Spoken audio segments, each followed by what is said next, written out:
dal leen ak jàmm ñu koy taxañ yéeni kay xëy doo tàmbale ko libération yéeni kay bi di kat mission d'observation électorale bu CEDEAO le professeur Ibrahima Gambari naka tey ji lañ koy xaar ci Dakar moom sax dal dinaa yegg si yéeni kay bi di libération moo ñu koy tax digg ñu xamal élection yooyu naka fintoon ni gannaaw bi nga xamante ne ci war nañ ko amal ni ki dimanche ji naka mission yi naka tàmbali ñoo wàcc ngir càmbar ak saytu naka élection yi leer nañ élection yi leer da lañu bëgg élection yi naka kac sa bokk naka di Karim Wade naka mu ngi cay àddu nee na ay tendance yi mu ngi doon wane ne fintoon ni daanaka moom deuxième tour faaw mu am ndax li mu gis nag ak li mu dégg élection yi premier tour munta am nee na ci l'instant bi moom amagul benn position waaye naka mu ngi xoolagum fan lay mujjee boobee jamono F24 engagé wu na ab xeex boo xamante ni ci lañ ca bëgg mooy fexe bu aar vote bi sécuriser ko ba mu ne jogg nag du am benn ju jaaj du am benn sàcc ni ki dimanche bi du jal dee jégmal yéenekaay bi naka di bés bi dikkaat na ci Moussa Bocar Thiam et les Wolof Wade deuxième tour naka Moussa Diop ak Iba Touba le poison des candidats yi nag am na ci loo xamante ni ci teg nañ ko ce message de maire de Ourossogui qui déservir Amadou Ba sa directoire de campagne bu nga xamante ne ci mere nañ lool en 2012 ad avait subi naka vote sanction gannaaw bi nga xamante ni dafa mën a si woon retiré projet yi Keur Matam ak Podor yéenekaay bi ne tax nag moo ngi dànkaafu ñu dànkaafu leneen dem si naka si li nga xamante ni moo di les candidats mis au défi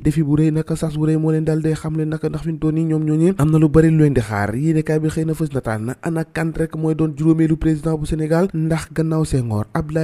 Senghor Abdou Diouf Abdoulaye Wade Macky Sall tey ji ana kan rek moo nar a wuutu ñooñu nga xamante ni si ñoo war a def rek juróomeelu président bu réewum Sénégal chambre criminelle bu Ndakaaru victime yi nag ñoo ngay ñaawlu ak a naqaru naka longue détention yi nga xamante ni si moom la ñu am ci jamono ji nga xamante ni si ñoo ngi am pleine audience nag yéenekaay bi nekk xëy na see dikkaat yéenekaay bi dikkaat ci leen moo di excellente vos épouses nag yi nga xamante ni si teg nañ ko présidentielle et future première dame yéenekaay bi naka xëy na koo teg jabaroo ñi nga xamante ni ñoo di candidat ana ci kan rek moo war a wuutu Marième Faye Sall boobee palais ci boobee jamono naka de Senghor am Macky Sall style mode de pouvoir des premières dames yéenekaay bi xëy na see dikkaat lu bëri bëri ñu wax ci leen ak assurance yi nga xamante ni Makhtar Cissé mu ngi koy jox la mu xamle rek moo di élection yi moom daanu ko amal ni mu gën a yaatoo moom mooy kii nag ministre de l'intérieur ne nous allons conduire les élections dans la plus grande transparence leer nañ nag la ko dal dee def nee na lépp dal dina yemb naka ngir ñu amal li nga xamante ni moo di élection boobee moo di direction générale des élections boobu xëy na koo fasal ñu fasal leneen pour la victoire de Amadou Ba à Louga Mamadou Diallo naka def na li nga xamante ni si moo di mobilisation dëggantaan la dal dee dem des bleus virent au marron yéenekaay bi ne fi ñu toll ni am na 10 députés yoo xamante ni fédération décide rejoindre candidat Amadou Ba position officielle bu PDS naka ne kii tey ji wala sax ak ëllëg ñu ngi koy xaarandi boobee jamono nag Walfadjri yéenekaay xëy di kat ci Bassirou Diomaye Faye ak waxtaan bu yaatu